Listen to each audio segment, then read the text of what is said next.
अथ श्रीनृसिंहस्तुतिः।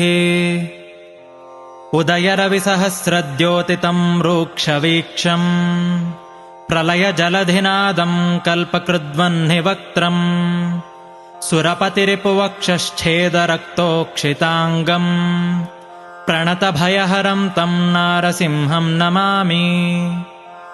प्रलयरविकरालाकाररुक्चक्रवालम् विरलयदुरुरोचीरोचिता शान्तराल प्रतिभयतमकोपात्युत्कटोच्चाट्टहासिन् दह दह नरसिंहासह्यवीर्याहितं मे।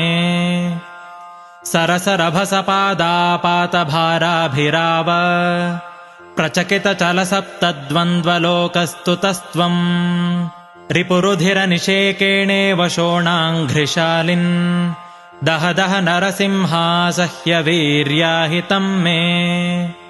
तव घन घन घोषो घोरमाघ्राय जङ्घा परिघमलघुमूरुव्याजतेजोगिरिञ्च घनविघटितमागाद्दैत्यजङ्घालसङ्घो दह दह नरसिंहासह्यवीर्य।